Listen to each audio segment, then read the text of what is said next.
sin distinción de nuestra condición. Ser es humano.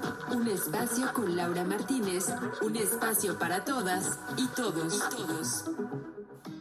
Está sintonizando el 94.1 de FM, la radio abierta al tiempo. Esto es Ser es Humano, un espacio que busca crear un puente de diálogo para hablar de temas como son derechos humanos, no discriminación, diversidad sexual, el camino y cultura de la paz, tolerancia, entre otros más. Mi nombre es Laura Martínez y te estaré acompañando a lo largo de esta emisión junto con el equipo de Ser es Humano. Y ahora vamos de lleno con la entrevista con el doctor Alejandro Díaz Pérez. Él es doctor en Derecho en el Instituto de Investigaciones Jurídicas de la UNAM. Tiene un máster de Gobernanza y Derechos Humanos por la Universidad Autónoma de Madrid y es especialista en Derechos Humanos y tiene un máster en Derecho Constitucional por la Universidad de Castilla-La Mancha. Él ha profundizado a través de sus líneas de investigación el derecho a la vivienda adecuada, la protección no judicial del derecho a la salud y el derecho a la propiedad colectiva de los pueblos indígenas. Muchísimas gracias, doctor Díaz Pérez, por estar con nosotros aquí en Ser es Humano. Muy buenos días. Adelante, doctor. Sí, muchas gracias, Laura. Estoy muy contento de estar en este espacio fantástico de la Universidad Autónoma Metropolitana y a la orden para poder charlar de este importante tema. Muchas gracias. No, muchísimas gracias a usted por estar con nosotros aquí en el 94.1 de FM y nos encantaría que para iniciar esta conversación nos hablase de cómo está pues en nuestro país la situación hablando del acceso y por supuesto el derecho a una vivienda en México. Sí, mira, la situación en general, Laura, es compleja. Mira que una de las caras más frágiles de la desigualdad en México es y tiene que ver con los derechos sociales y muy especialmente con que no todos los derechos sociales, inclusive ya si decimos que hay un déficit, tienen igualmente el mismo nivel de protección, ¿no? Por ejemplo, hay una intensos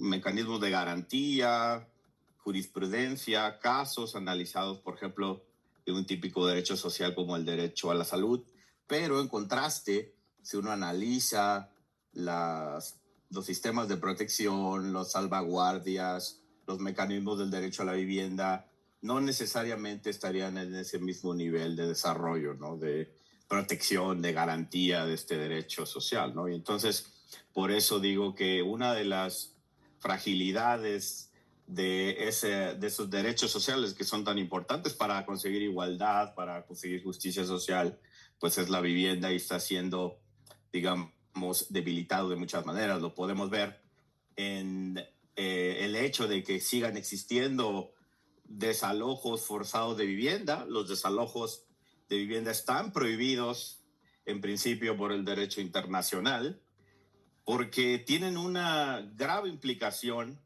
en la vida de las personas. El poder perder tu vivienda, el poder ser desalojado de tu vivienda o desahuciarte de tu vivienda o a tu familia, pues implica un número de violaciones a los derechos humanos que están conectados, ¿no? Derecho a la salud, inclusive peligro de la vida, el no poder tener un nivel de vida adecuado, ¿no? Si uno es expulsado de esa vivienda. Y otro tipo de problemas que también tienen que ver con las garantías del derecho a la vivienda, tienen que ver justamente con cuestiones de habitabilidad de vivienda, ¿no? ¿Qué características tiene una vivienda para que sea habitable, para que se pueda garantizar que sea accesible, para que sea asequible para las personas, ¿no? Sobre todo para las personas que menos tienen, pero por supuesto que es un derecho social universal. Y luego hay otro cúmulo, digamos, de problemáticas muy acentuadas que tienen que ver con la falta de titulación, la irregularidad de las tierras, de los territorios, de la falta de seguridad de tenencia, ¿no? De de la vivienda, especialmente una falta de seguridad jurídica, ¿no? Sobre peligros, amenazas o todo aquello, ¿no?, que el Estado debe proteger para garantizar que la vivienda no corra peligro, ¿no? La garantía de la vivienda no corra peligro. Y sin duda, digamos, de algún tiempo para acá, diría yo, de al menos de una década hacia acá, muy pronunciadamente, algunos fenómenos globales, ¿no? Digamos que los fenómenos de vivienda en el mundo se conectan de una manera muy particular, porque hay dos fenómenos que yo diría que son digamos,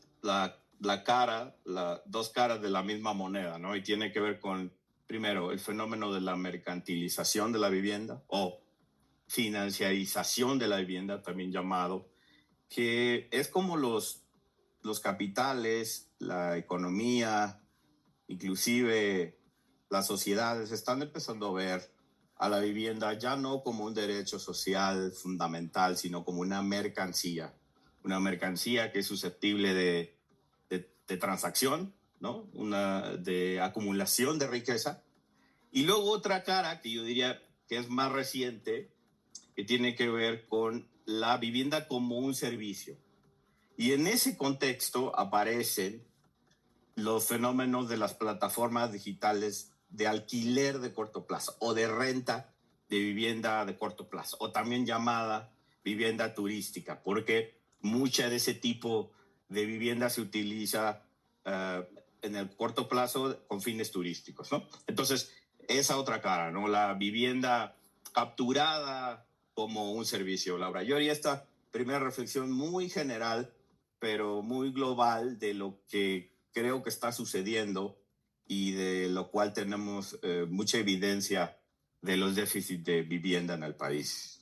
Ya que está tocando este tema sobre las plataformas digitales, ¿cuál es el papel de estas mismas en el elevado costo que actualmente estamos presenciando, no solamente en nuestro país, sino, como bien lo mencionas, esto es un fenómeno mundial, ¿no? También este papel que juegan las plataformas digitales incide no quiero decirlo, ¿no? Porque podría ser como una aseveración y más bien me gustaría preguntar, ¿incide esto para que exista un debilitamiento en el derecho a la vivienda a partir de, pues también estos otros fenómenos que se vivieron hace algunos años, por ejemplo, la pandemia, ¿no? Que pues a partir del confinamiento también se elevaron las rentas, el acceso a hipotecario, ¿no? De familias que querían adquirir pues algún departamento, alguna casa, y también se dieron cuenta de que las construcciones y las constructoras pues no, estos espacios pues no, tampoco eran tan dignos, ¿no? Claro, esta pregunta que me formulas es fundamental, porque con lo que sucedió con el COVID-19, con la pandemia mundial, fíjate cómo los estados, en general, las autoridades de los estados, de todas las naciones y por supuesto México, implementaron normas, decretos, normas de instauración de normas de emergencia, ¿no? Sanitaria, otras de suspensión de ciertas garantías, etcétera, dependiendo del marco jurídico del país, pero todas se orientaban en el sentido de confinar a las personas, es decir, de que todas las personas, en el contexto de la crisis de salud por esta pandemia, pudiéramos permanecer en nuestros hogares en la medida de lo posible. Pero claro, cuando tú le pides a las personas, a las familias, que tienen que permanecer en sus viviendas, tú tienes que garantizar como primer derecho, para que puedas ejercer los otros derechos, pues el que tú tengas una vivienda asequible, una vivienda segura, que tú tengas protecciones a la vivienda. Y ahí es lo que falló, ¿no? Digamos que es el primer fallo general, porque los estados no tomaron en cuenta que ya existía una fragilidad de protección de este derecho a la vivienda, y las personas muchas veces estaban en situaciones muy complicadas para poder, por ejemplo, asegurar la tenencia de su vivienda. Si ponemos el ejemplo, bien lo pusiste, de las hipotecas, ¿no? ¿Cuántas personas acceden a sus viviendas, a sus casas, forman sus familias o su vida cotidiana comprando o teniendo acceso a esa vivienda a través de un crédito, normalmente de vivienda social? Por ejemplo, hay muchas instituciones que tienen ese tipo de políticas de acceso de crédito a vivienda social, como Infonavit, Fobiste, Sociedad Hipotecaria Federal, etcétera, etcétera, ¿no? Hay un gran número de instituciones, pero que fíjate cómo no se aseguraron que había problemas que eran concomitantes a la propia pandemia global, ¿no? Personas que no tenían un salario digno, ¿no? Para poder seguir pagando sus créditos de vivienda. Personas que perdieron sus empleos, que fueron despedidas arbitrariamente, y por tanto una consecuencia obvia es que al ya no tener ese ingreso, pues tampoco podrías pagar tus créditos de vivienda, ¿no? Y eso provocaría a su vez tener problemas respecto de la propia tenencia de la vivienda, ¿no? Los estados, en especial el mexicano, lamentablemente no acuñó una política que estuviera orientada a cuidar, a proteger a esas familias que pudieran estar en estado vulnerable por situaciones de desempleo. Por ejemplo, no instauró ningún tipo de seguro frente al desempleo, aunque sea momentáneo, por épocas de COVID, y que pudieran hacer frente a los pagos de hipoteca.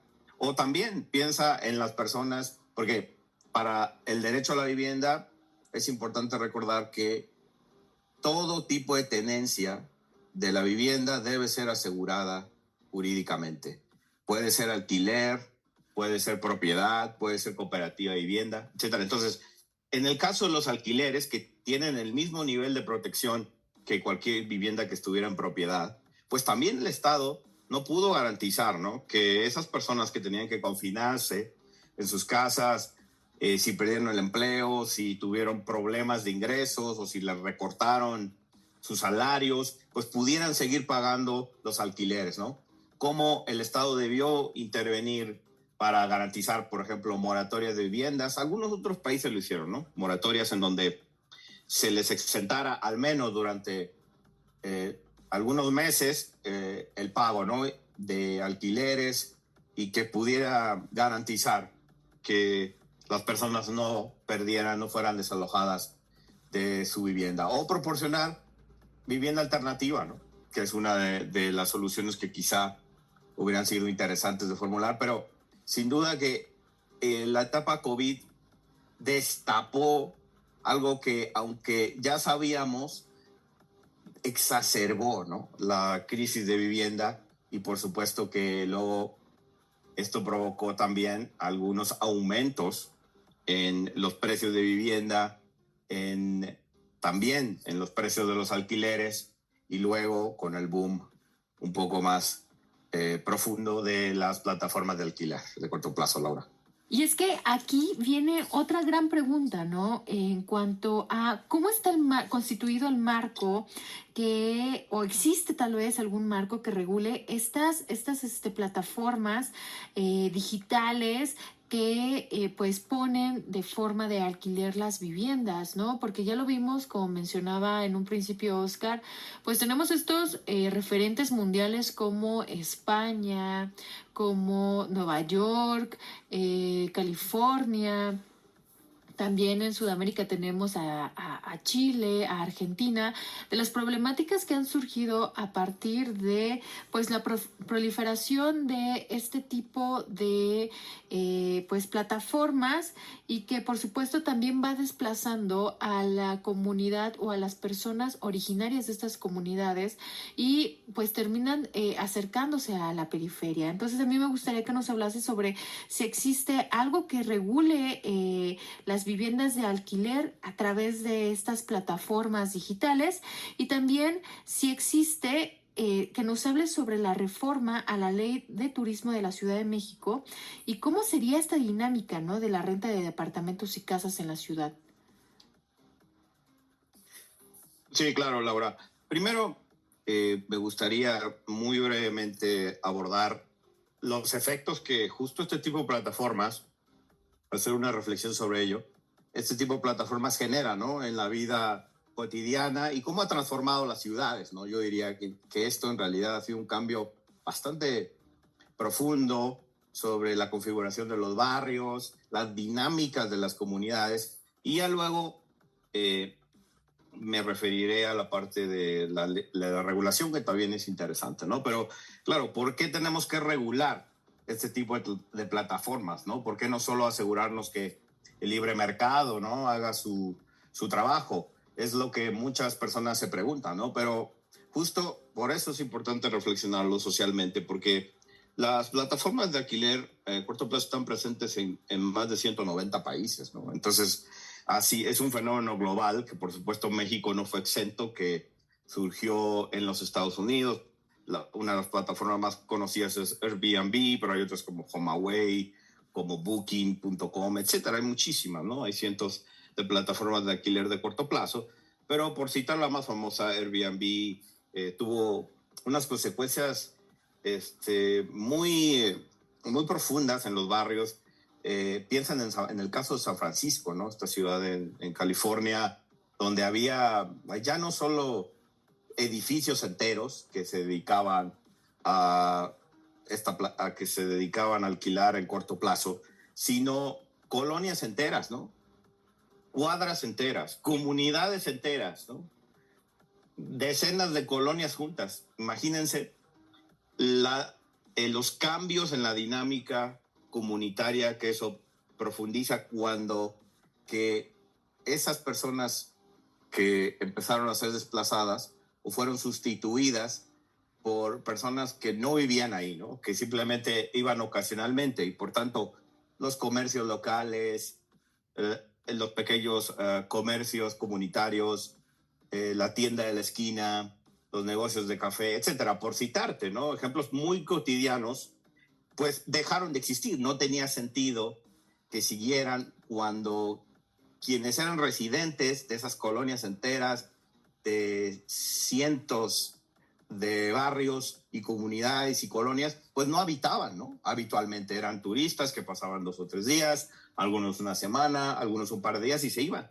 Entonces, esas dinámicas cambian, ¿no? No hay arraigo de comunidad, las dinámicas se empiezan a modificar, y por supuesto, como se asentaban en zonas comerciales o en zonas que empezaban a crecer, lo que hacía era provocar que hubiese especulación en los mercados, y digamos que el mercado de alquiler normal empezara a subir, ¿no?, empezar a subir de precio, porque generó esos incentivos económicos para que se aprovechara la visión de una vivienda pues como un negocio, ¿no?, como un servicio en este caso, ¿no?, como una mercancía para poder acumular riqueza. Y entonces las personas ya no querían vivir en sus departamentos porque veían que habitualmente, ¿no?, porque veían que esto era un buen negocio, ¿no? Entonces, bueno, empezaron a invertir en departamentos. Inclusive hay mucha gente que invierte en esto solo para rentarlas, ¿no? Inclusive hay constructoras que ya te venden el proyecto, que les llaman modelos Airbnb, ¿no? Es impresionante, ¿no?, lo sofisticado que se ha vuelto. Y bueno, ha tenido una gran profundidad de efectos, ¿no?, en el aumento de los precios del alquiler, del cambio profundo en las comunidades, ¿no? Y como bien decías, ¿qué empezaron a hacer estas ciudades, sobre todo las ciudades grandes, ¿no?, que es al final donde empezó como más profundamente? Barcelona, Madrid, pensemos también, por supuesto, en Nueva York, que hace algunos meses lo prohibió, ¿no? Llegamos hasta ese grado. San Francisco fue uno de los primeros que reguló Airbnb. Paradójicamente ahí nació, ¿no?, la aplicación, pero la regularon de hace bastantes años, hace más de 7, 8 años, hicieron esta primera regulación de la ley de los 90 días, ¿no?, donde solo podías rentar 90 días tu Airbnb en corto plazo al año, ¿no? Ese es un tipo de regulación, limitación de los días. Otro tipo de regulación es obligar a los que están en estas plataformas a identificarse, a dar un aviso a los ayuntamientos, a generar mejores prácticas de transparencia que se identifiquen de mejor manera. A algunos se les cobraron impuestos, es decir, políticas más bien fiscales. Y en México, lo que se hizo muy recientemente fue modificar la ley de turismo, ¿no? Y algunas otras leyes secundarias para que a partir de ahora en la Ciudad de México, ojalá se extendiera esto a la mayoría de las entidades federativas o a todo el país, pero todavía no está siendo una realidad. Por ahora solo tenemos esta medida, digamos, en la Ciudad de México para que se restrinja el número de días hasta el 50% de los días del año para que tú puedas poner tu vivienda en este tipo de plataformas. Además, tienes que reportarte en un registro para que esto quede bien supervisado por la autoridad correspondiente. Y, por ejemplo, hay una prohibición muy interesante sobre impuesta por esto que nos sucedió a todas las personas que vivimos en Ciudad de México en 2017, ¿no? Con el sismo y que una desafortunada destrucción, que fíjate que esa es otra cara bien interesante, la prevención de la corrupción inmobiliaria en la construcción de viviendas para que sean habitables. Pero bueno, se juntó ese problema y la ley fue modificada, la ley de reconstrucción, para que las viviendas que son sujetas de ese programa de reconstrucción no puedan ser alquiladas por plataformas de corto plazo como Airbnb, como HomeAway. Entonces, hay una prohibición para que esas viviendas que son de carácter social entran en ese mercado de alquiler de corto plazo en la Ciudad de México. Y bueno, vamos a esperar el efecto de esas regulaciones. Algunos ejemplos en otros lados podrían darnos evidencia empírica de que esto va por buen camino, pero aún hay que reconocer que la legislación es débil, es incipiente, es incompleta y necesitamos, aunque este es un paso inicial muy importante, ir fortaleciendo las medidas para poder proteger al derecho a la vivienda de todas las personas. Laura. Y por último, y como conclusión o reflexión sobre esta conversación que pues es bastante amplia y que seguramente pues estaremos invitándole nuevamente, doctor Díaz, para que nos hable sobre cómo van pues estas modificaciones que se han realizado a la Ley de Turismo en la Ciudad de México y si pues estas reformas han ayudado al acceso a la vivienda digna a las personas que viven en estas comunidades. A modo de reflexión, ¿deberían ser, por ejemplo, más rigurosas estas regulaciones para garantizar el derecho a la vivienda? Y, por supuesto, ¿a qué tenemos que estar atentos, atentas en estos periodos? Claro que sí, Laura. Bueno, te diría como reflexión final que las regulaciones sobre las plataformas de alquiler a corto plazo hay que aceptar que no van a resolver por sí solas todos los problemas fundamentales o los problemas más importantes del derecho a la vivienda, ¿no? Afirmar esto podría ser impreciso, ¿sabes?